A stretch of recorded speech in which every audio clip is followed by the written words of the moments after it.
The day I opened my dream bakery, a place I poured my heart and every penny into, my entire family chose a different path. Not only did they not show up, but they showed up the next day to tell me I was a failure. This is how I learned to bake my own path to success. My name is Eileen, and at 32, I finally opened Sweet Gatherings, the bakery I dreamed of since childhood. I sent personal invitations, elegant ones, to my entire family. But that morning, I stood alone in my empty shop, watching Instagram fill with photos from my sister Rosie's promotion party. The same party every single family member chose over my grand opening. As I locked up that night, fighting back a surge of bitter tears, my phone buzzed. It was a text from Dad. "We need to discuss the bakery. Before I tell you how my family crushed my dreams on what should have been the happiest day of my life, you need to understand my world. I grew up in Portland, Oregon, in a family where success wasn't just expected, it was demanded. My father, James, built his reputation as a cutthroat attorney. He worked 80-hour weeks, missed most of my school events, but never failed to remind us that his sacrifices put food on our table.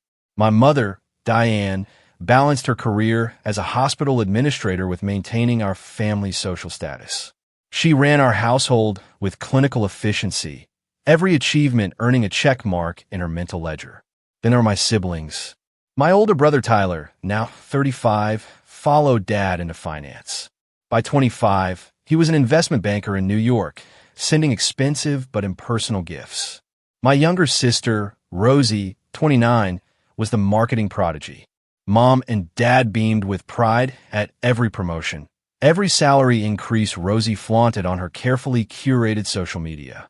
And then there was me, the middle child with flour perpetually under her fingernails.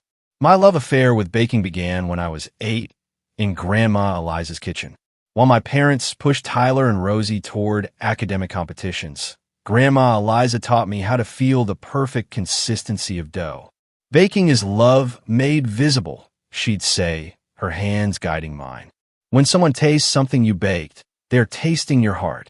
Those words lodged in my soul and grew roots. While my siblings collected trophies, I collected recipes.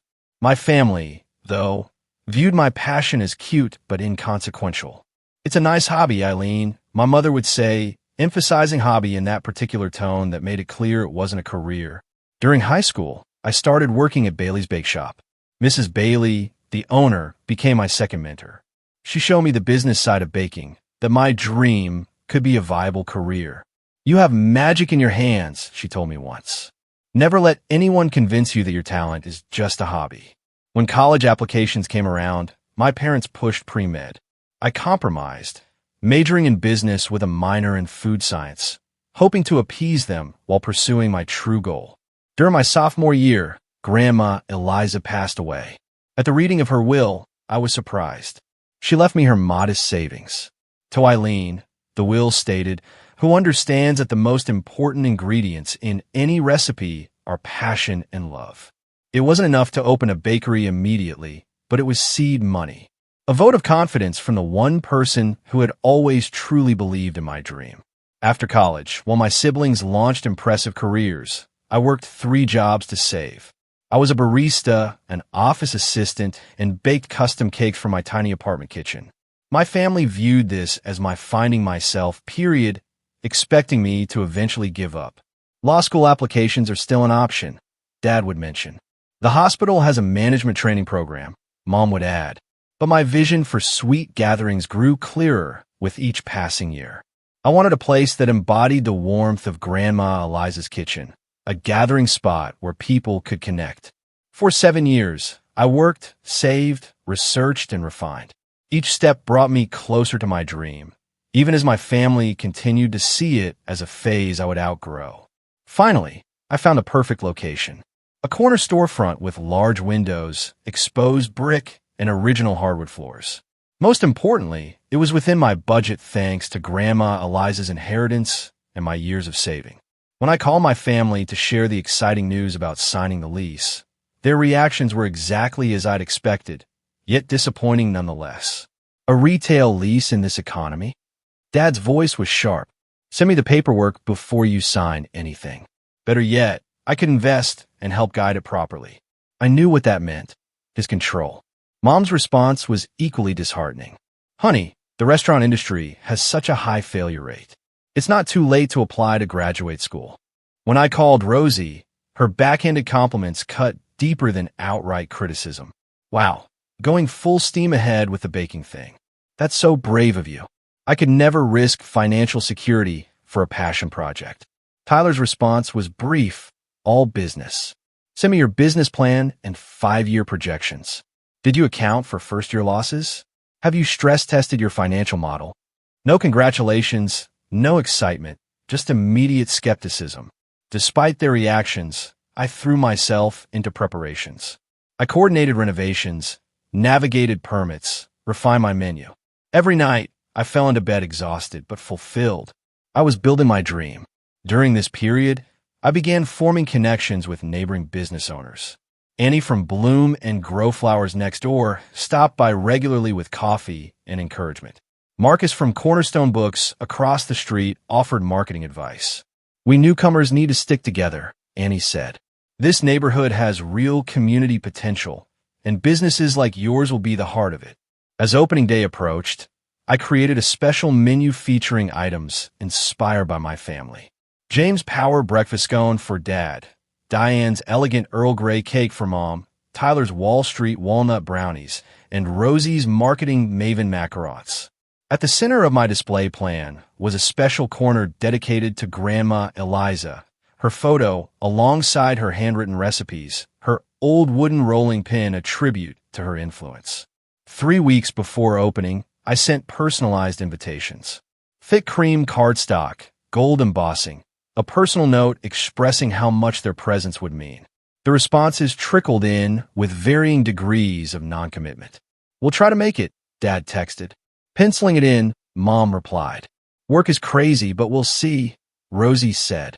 Tyler simply messaged, in meetings that week, we'll check calendar. I try not to let their lukewarm responses dampen my excitement. 1 week before my grand opening, Rosie called with her news. I got the promotion to Senior Marketing Director. The company is throwing a huge party next Saturday to celebrate. Everyone will be there. You'll come, right? My heart sank. Her celebration was the exact same day as my grand opening. Before I could respond, my phone buzzed with messages from my parents. Did you hear about Rosie's amazing news? So proud. Mom texted. Dinner reservation at Morton's after Rosie's promotion party. Family table for 5, came Dad's message. I stared at my phone, the implication clear. They had automatically included me in their celebration plans for Rosie without even acknowledging the conflict with my grand opening, which they had known about for weeks. When I gently reminded them, their responses were swift and clarifying. This is a once-in-a-lifetime achievement for your sister, Mom replied. You can have a soft opening another day, Dad suggested, as if years of work could simply be rescheduled. I swallowed my disappointment and focused on final preparations. The menu was perfected, the space beautiful, marketing materials distributed. A small write-up even appeared in the local neighborhood paper. The night before opening, I stood in the completed space, taking in the realization of my dream. The display cases waited. The tables were set. Despite my family's lack of enthusiasm, I allowed hope to bloom. Maybe seeing it in all its glory would change everything. I woke at 3:30 a.m. on opening day, too excited to sleep. I brought my bakery to life. The kitchen filled with the comforting scents of vanilla, cinnamon, and freshly baked bread. Each pastry was crafted with precision and love. By 7, the display cases were filled. The family-inspired creations occupied prime positions, ready to be appreciated. At 7:30, Annie arrived with fresh flower arrangements. These are on the house, she insisted, hugging me tightly. Today is your day to shine. Marcus appeared shortly after with a handmade sign for his bookshop window, directing customers to my grand opening. I told all my regulars to stop by, he said, placing a small wrap package on the counter. As the clock approached 9, I checked my phone. No messages from my family. I sent a group text with a photo of the bakery. All set for opening. Hope to see you soon. No response. At 9, I unlocked the doors and welcomed my first customers. A steady stream of neighbors and curious locals filled the morning hours. The feedback was overwhelmingly positive. "These cinnamon rolls are the best I've ever had," one woman exclaimed. "I'm definitely making this my regular morning stop," a man declared. Between serving customers, I constantly checked the door and my phone. Each time the bell above the entrance chimed, my heart leaped with hope. Each time my phone buzzed, I checked it immediately, only to find notifications from service providers. By 11, I had served dozens, but the faces I most wanted to see remained absent. I sent another text. "Great turnout so far. Special treats with your names on them waiting for you." No response. At noon, during a brief lull, I checked social media and immediately wished I hadn't. My feed was filled with photos from Rosie's promotion party, already in full swing. There was Dad raising a champagne toast. There was Mom adjusting the congratulations, Director Rosie banner. There was Tyler, apparently having flown in for the occasion, arm around Rosie as they posed for a professional photographer. The caption on my mother's post stabbed deepest. "So proud of our successful daughter." The whole family gathered to celebrate this incredible achievement. The whole family, except me. I put my phone away and plastered on a smile as the afternoon crowd began to arrive. The initial rush had slowed, and opening day sales wouldn't meet my projections. Each hour that passed with empty tables felt like a personal failure, despite the genuine enthusiasm of those who did visit. A local reporter, Lucy Chun, who promised to cover the opening, observed my frequent glances toward the door. "Family couldn't make it?" she asked gently. I considered lying, but opted for a simple truth. They had another commitment. Lucy's eyes softened with understanding. She shifted her interview to focus on my passion and vision. Her kindness nearly broke my professional composure, but I managed to maintain my smile until she left. By 5 that afternoon, the truth was unavoidable. Not a single family member had come. Not one had even called or texted during business hours. The special pastries I had created in their honor remained largely unsold. Their handwritten name cards were a painful reminder of my naive hope. As closing time approached, customers dwindled. I began the cleanup process with mechanical movements. Social media posts from Rosie's celebration continued to appear, each one a fresh wound. Videos of speeches, photos of expensive gifts, images of the family I had been born into celebrating without me. At 6:45, 15 minutes before closing, my phone finally buzzed with a text from my father. "We need to discuss the bakery." No congratulations. No explanation for their absence. No acknowledgement of my achievement or their broken promises. Just a business-like statement implying problems needed solving. As I turned the sign to closed and locked the front door, the emotions I had been suppressing all day finally broke through.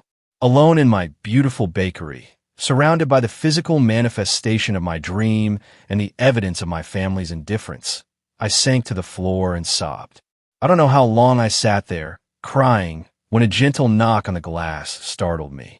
Annie and Marcus stood outside, concerned faces peering in. I wiped my tears and let them in.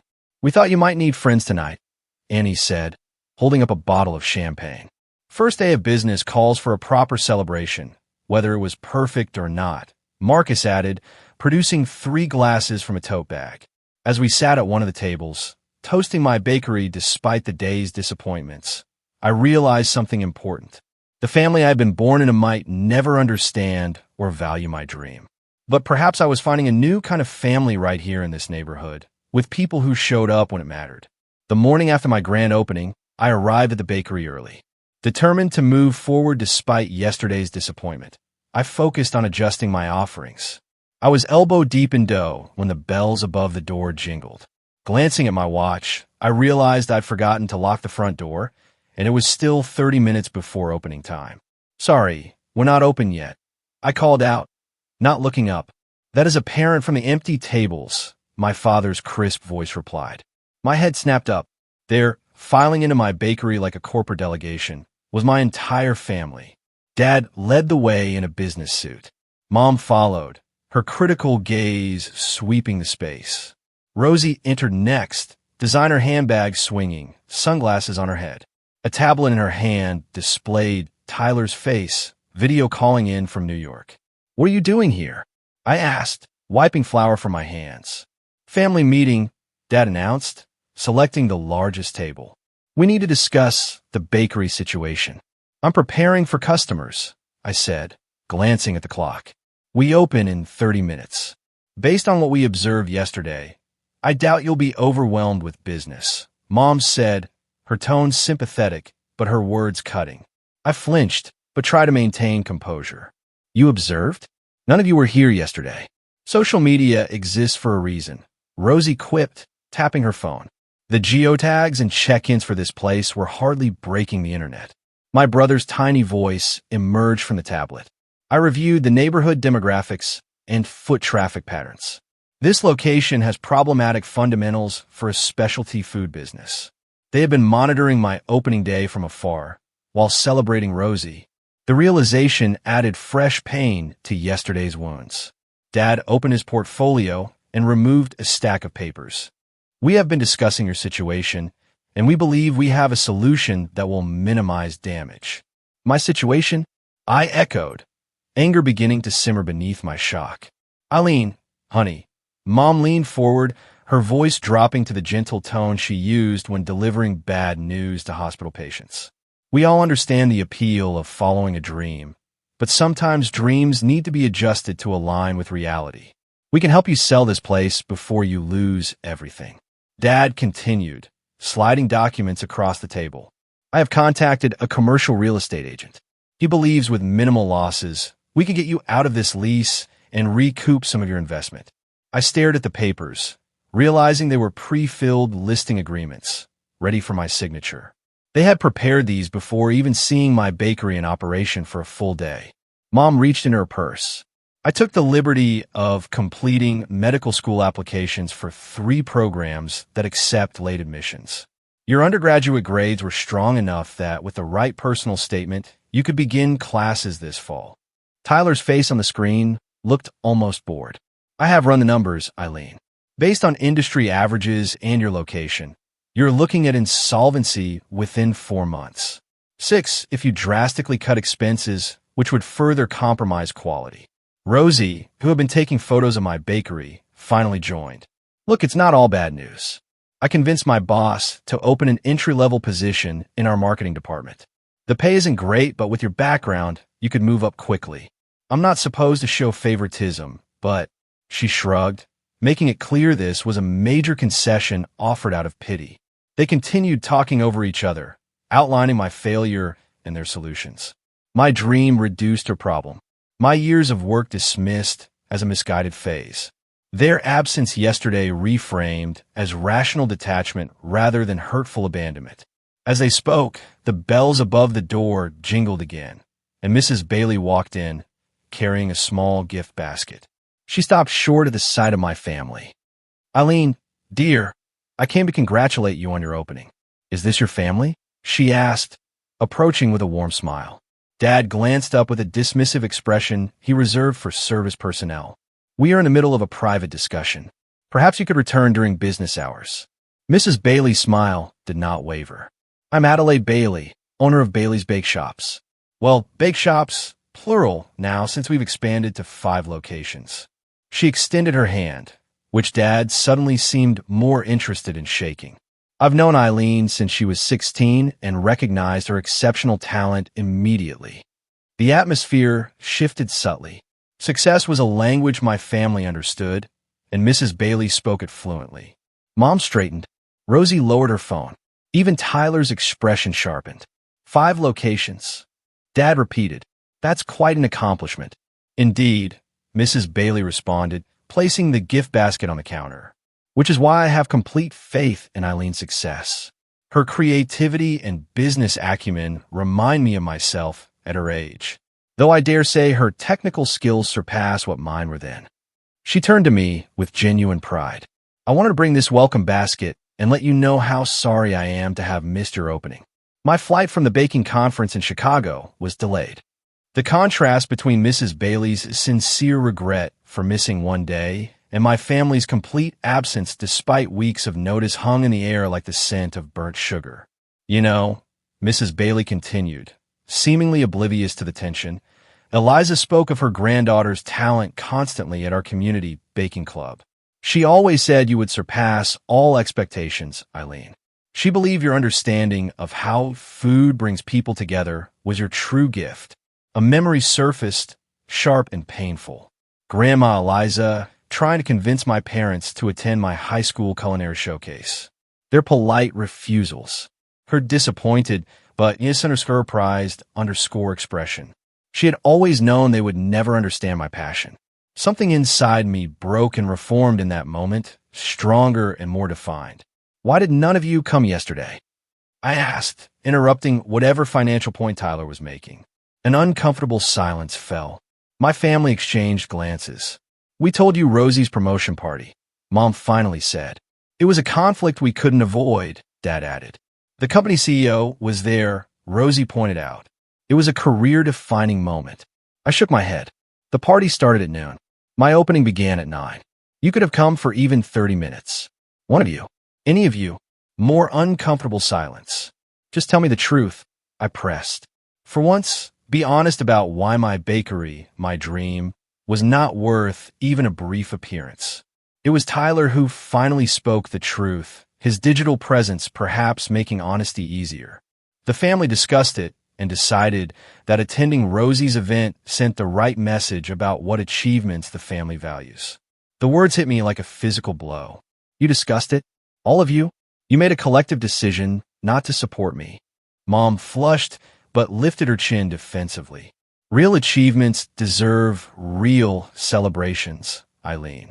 Your sister has worked incredibly hard to earn her position, and I haven't. I gestured around my bakery, my voice rising. I have worked 3 jobs for 7 years to save for this place. I have tested hundreds of recipes, built a business plan, secured a lease, navigated permits and health codes, and created something from nothing. How is that not an achievement? It's a nice effort, Dad said in his patronizing tone. But let us be realistic about the difference between opening a small bakery and becoming the youngest director in a Fortune 500 company. We are trying to help you, Mom added, before the situation becomes any more financially damaging. Dad tapped the listing agreements. You have 2 choices, Eileen. You can sign these papers and begin the process of extracting yourself from this mistake with our help, or you can continue on this path without our support, financial or otherwise. The ultimatum hung in the air between us. I looked at each of their faces, seeing not malice, but a genuine belief that they were acting in my best interest. They truly could not see the value in what I had built, because it did not align with their definition of success. Mrs. Bailey placed a steadying hand on my shoulder. The first customers of the day were peering through the front windows, waiting for opening time. I think you all need to leave now, I said quietly. I have a business to run. Eileen, Dad began, his voice hardening. No. The word came out stronger than I expected. For my entire life, you have treated my passion as a phase to outgrow, a hobby to indulge, or a mistake to correct. Not one of you showed up yesterday for the most important day of my professional life. Now you arrive with plans to dismantle my dream before it has even had a chance to succeed. I do not want your help. Not like this. I walked to the door and held it open. Please leave. Customers are waiting. They gathered their papers slowly, expressions ranging from shock to hurt to angry. As they filed past me, Dad paused. This conversation is not over, he said quietly. When you are ready to be reasonable, call us. The bells jingled as they departed, and I welcomed my first customers with a professional smile that hid the storm raging within. By the way, if you're still with me, make sure to hit subscribe. More unbelievable stories are coming. The week following my family's impromptu intervention was the darkest period since opening Sweet Gatherings. Despite my brave stand that morning, their words had planted seeds of doubt that grew with each slow business day. My initial creative energy dimmed. Sales declined as my own enthusiasm waned. Annie noticed the change immediately, stopping by daily with coffee and encouragement. Marcus often brought afternoon coffee and stayed to help with cleanup. Their quiet support kept me functioning when giving up seemed easiest. My family, meanwhile, continued their campaign of concerned pressure. Dad sent daily messages about the real estate agent being ready. Mom forwarded medical school orientations. Rosie's social media posts talked about knowing when to pivot and failing forward. Tyler sent spreadsheets projecting my business decline with clinical precision. The most painful development came when I discovered, through a casual comment from a distant cousin, that my family had actively discouraged extended relatives from supporting my business. We were told we were figuring things out and preferred space to work through the process, she explained awkwardly. Otherwise, we all would have come to your opening. Each night, I returned to my apartment, physically exhausted and emotionally drained. The bakery was struggling to gain momentum. The special touches that made sweet gatherings unique required time and energy I was finding harder to summon. 2 weeks after opening, cleaning out a storage cabinet, I discovered a dusty box I'd forgotten. Inside was Grandma Eliza's recipe journal. As I flipped through the familiar pages, a sealed envelope fell out, my name written in her shaky script. I stared at it, realizing she must have placed it there before her death, perhaps anticipating I would find it when I finally opened my bakery. With trembling fingers, I broke the seal. "My dearest Eileen," it began, "if you are reading this, you have found the courage to pursue your dream, despite all obstacles. I always knew you would. From the first time your little hands pressed in a dough beside mine, I saw in you a special gift, not just for baking, but for understanding how food brings joy and connection to others." Tears blurred my vision as I continued reading. "Your parents and siblings may never understand your passion the way I do. They measure success by society's standards, while you measure it by the happiness you create. Neither is wrong, simply different. But never doubt that your path is valid and valuable. The world needs artists and nurturers as much as it needs executives and professionals." The letter continued, recounting specific memories, her observations of my growth as a baker. "Remember, sweet girl, that success is not measured by others' recognition, but by the fulfillment you find in your work and the lives you touch with your gifts. My greatest joy has been watching you discover your passion. My greatest hope is that you will nurture it, even when others cannot see its worth." The letter ended with a postscript that broke the dam of my emotions. "The true secret ingredient in any recipe is love. Your bakery will succeed because no one understands this better than you." I sat on the storage room floor, clutching her letter, sobbing until no more tears would come. Then, for the first time in weeks, I felt something shift inside me. Grandma Eliza had always believed in me, not despite my different path, but because of it. Her validation had never been contingent on me conforming to traditional success metrics. She had loved me for exactly who I was. The next morning, I woke with a clarity I hadn't felt since before the opening. I arrived at the bakery early and began creating new recipes. Not the family tribute items that had gone largely unsold, but creations that reflected my true sensibilities. I developed a lemon lavender shortbread that captured simple elegance. I perfected a dark chocolate cherry sourdough that balanced complexity with comfort. I created a seasonal fruit galette with a messy, rustic appearance, but harmonious flavors that made customers close their eyes in appreciation. Annie noticed the change immediately. "The light is back in your eyes," she observed. "What happened?" I showed her Grandma Eliza's letter. "I've been trying to prove my worth to people who measure by a different scale," I explained. "It's time I stopped seeking their validation." "You know," Annie said thoughtfully, "we newcomers are all struggling with the slow build of customer awareness. What if we created an event together? Something to showcase all our businesses and build community connection." Marcus overheard and immediately built upon it. "A community gathering. Exactly what your bakery is named for. We could have readings from local authors at my shop, Flower arranging mini classes from Annie, and feature pastries from you." The idea took root, and for the first time since my disastrous opening day, excitement bubbled up again. Not the desperate hope for family approval, but something more sustainable, a vision based on community connection. Lucy Chun, the reporter, called that week. When I mentioned our event, she immediately offered to write a feature piece. This is exactly the kind of local business cooperation the Chronicle likes to highlight, she explained. That evening, I made the most difficult decision since opening the bakery. I created a new signature item called Eliza's Legacy, a cinnamon roll with apple filling and brown butter glaze, combining elements from my grandmother's recipes. I placed it prominently in my display case, with a small card explaining its significance. What I did not do was create any new items bearing my immediate family's names, or send them invitations to the community event. The announcement would go out on social media and through local channels, but I would no longer desperately seek their approval or attendance. As I locked up that night, my phone buzzed with another text from my father. The commercial property market is heating up. We should list soon before values decline further. Call me. For the first time, I did not feel a stab of pain or doubt. Instead, I felt the calm certainty that I was choosing my own path forward. Whether Sweet Gathering succeeded or failed, it would do so on my terms, as a reflection of my vision rather than a compromise designed to win approval I might never receive. The 3 weeks following my discovery of Grandma, Eliza's letter were filled with purposeful activity. Annie, Marcus, and I planned our community gathering. What began as a simple cross-promotion grew into a neighborhood-wide celebration. Other local businesses joined, a vintage clothing boutique, a craft brewery, even a yoga studio.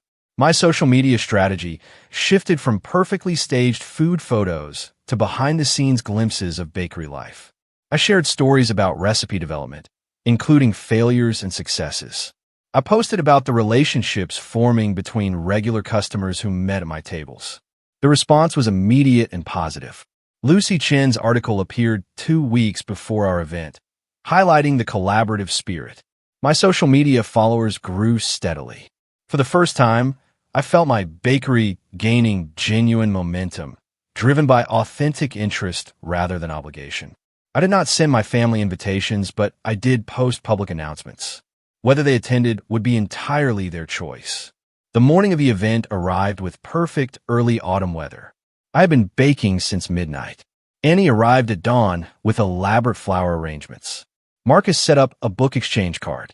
By 9, an hour before official opening, a line had already formed outside Sweet Gatherings. "This is really happening," I whispered to Annie. "This is what happens when you build something authentic," she replied, squeezing my hand. When we opened the doors, people flowed in steadily. The display cases emptied faster than I could restock them, with Eliza's Legacy selling out within the first hour. The community I had envisioned was manifesting before my eyes. Mid-morning, Mrs. Bailey appeared at the counter, beaming. "Eileen, these are some of my former employees who have gone on to open their own successful bakeries," she introduced them. "We've formed something of a mentorship network, and we'd love to have you join us." As I thanked her, overwhelmed, I noticed my phone buzzing with notifications. Photos from the gathering were being shared widely, the hashtag Sweet Gatherings trending locally. By noon, it became clear I had underestimated turnout. Pastry supplies were dangerously low. I was considering an early closure when Lucy Chen arrived with the owner of Riverfront Restaurant, one of the most popular farm-to-table establishments in the city. "Mark has an interesting proposition for you," Lucy said. Mark explained he'd been searching for a local bakery to supply bread and desserts for his restaurant. "Your flavor profiles and commitment to quality ingredients align perfectly with our ethos," he said. "We'd start with a small weekly order, but if it works well, we could expand significantly." As I discussed logistics with Mark, I spotted a woman photographing my menu. She introduced herself as a representative from the Small Business Development Grant Committee. "Your collaborative approach with neighboring businesses is exactly the kind of economic development model we seek to support. I'd love to send you grant application materials." The day continued to exceed all expectations. By closing time, Sweet Gatherings had served more customers in one day than in the entire previous week. Every pastry had sold, business connections had formed, and most importantly, the bakery had established itself as a genuine community hub. As I tallied receipts that evening, my phone buzzed with a text from an unexpected source. My father had sent a formal message. "Saw the coverage of your event today. Congratulations on the turnout. Available to discuss business growth strategies if interested. No warmth, no admission of his previous dismissiveness, but an acknowledgement of observable success. It was followed by messages from the rest of the family in quick succession. Mom, your bakery looked lovely in the photos online. The flower arrangements were exquisite. Rosie, that social media strategy is generating serious engagement. Clever approach, targeting the community angle. My team was discussing it today. Tyler, wholesale accounts provide stable revenue streams. The restaurant connection is worth pursuing. Can send comparative analysis if helpful. Their messages reflected their unchanged perspectives, each viewing my success through their particular professional lens rather than understanding what truly mattered to me. Yet there was a new tone of respect, however grudging, in their communications. I responded politely but briefly to each, neither seeking their approval nor rejecting their tentative overtures. My focus remained on building what I had started, rather than vindicating myself in their eyes. In the following weeks, Sweet Gatherings experienced steady growth. The partnership with Riverfront Restaurant provided a reliable wholesale income stream. Several other restaurants reached out. The small business grant application advanced to the final round. Most importantly, regular customers began to form. People whose names and preferences I came to know, whose lives intersected with mine through the simple medium of food shared in a welcoming space. A month after the community gathering event, Sweet Gatherings recorded its first consistently profitable week. The milestone prompted me to hire my first employee, Jessica, a culinary school graduate who shared my philosophy. My family maintained a cautious distance, occasionally sending messages that revealed they were monitoring my progress. Their communications always carried an undercurrent of surprise at my continuing success, as if they were still waiting for the failure they had predicted. I responded with polite updates, but no longer felt the desperate need for their understanding that had once consumed me. In this new chapter, I found a quiet confidence growing. Sweet Gatherings was becoming exactly what I had envisioned. Not because I had finally won my family's approval, but because I had stopped measuring success by their standards and started living according to my own. 6 months after the community gathering event, Sweet Gatherings had evolved beyond my initial vision in the most wonderful ways. The bakery had established itself as a neighborhood institution with regular customers who had become friends. The small business grant funded an expanded kitchen and outdoor seating. My most meaningful innovation was the creation of Chosen Family Sundays, a monthly event where customers could reserve the entire bakery for a shared community meal. I provided the space, bread, and desserts, while attendees brought dishes to share. The concept resonated deeply with people seeking connection in an often fragmented urban environment. Annie, Marcus, and several other local business owners have become my closest friends and most trusted advisors. Mrs. Bailey's mentorship network provided invaluable guidance. My relationship with my family entered a new phase during this period, one characterized by careful rebuilding on my terms rather than desperate seeking of approval on theirs. The change began subtly. The first significant shift occurred when my father attended a special event at the bakery without attempting to offer unsolicited business advice. He arrived alone, observed the operations, and purchased several items before leaving with a simple, "You have built something functional here." For my father, this constituted high praise. More importantly, he had come on his own initiative and engaged with my world without trying to remake it according to his standards. My mother began stopping by occasionally with friends, a form of social acknowledgement that meant more than her words. "I told my hospital board about your bakery," she mentioned during one visit, a hint of genuine pride in her voice for the first time. Several of them have become regular customers. Rosie's approach to reconciliation involved professional respect before personal connection. "Your social media presence has serious engagement metrics," she noted during a rare Sunday visit. "My team actually referenced your community building strategy in a recent presentation."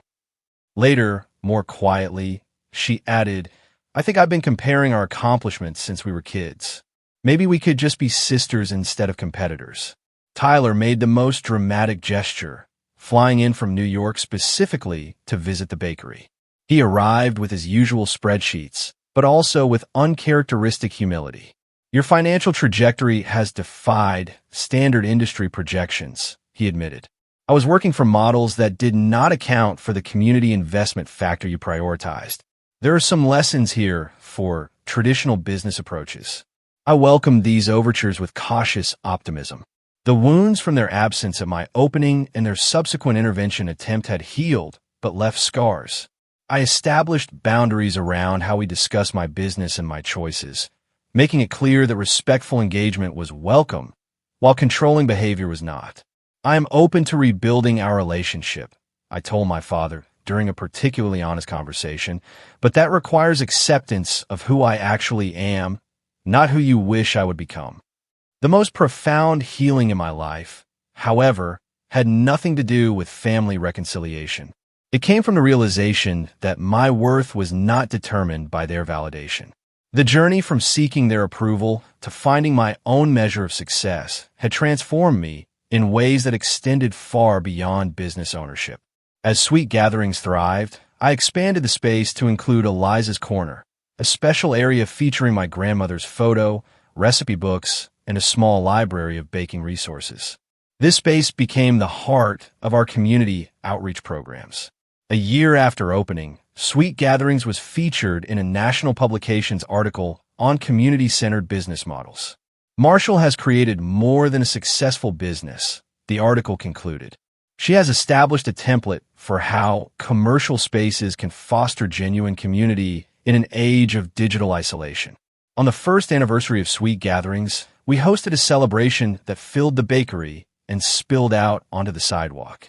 My family attended, not as central figures, but as guests among many, taking their place in the wider community that had embraced my vision. As I looked around that evening, I realized how perfectly the reality had come to match the name I had chosen. Sweet Gatherings had indeed become a place where sweetness, both literal and metaphorical, brought people together. The journey had not followed the path I initially imagined, but it had led to a destination more meaningful than I could have planned. The most valuable lesson I learned was not about business strategy or even about baking. It was about the nature of validation and the source of true confidence. My family's inability to recognize the value in my dream had initially seemed like the greatest obstacle to my success. In reality, it became the catalyst for my most significant growth. Sometimes our dreams succeed, not despite family disappointment, but because it forces us to find our true strength. When external validation disappears, we must learn to trust our own vision and values. That painful process of separation and self-trust ultimately leads to more authentic achievement than success that comes through conforming to others' expectations. I would love to know if any of you have experienced something similar in your own lives. Have you ever had to choose between following your passion and meeting others' expectations? Did you find your own version of chosen family along the way? Tell me what you think in the comments. I really want to know.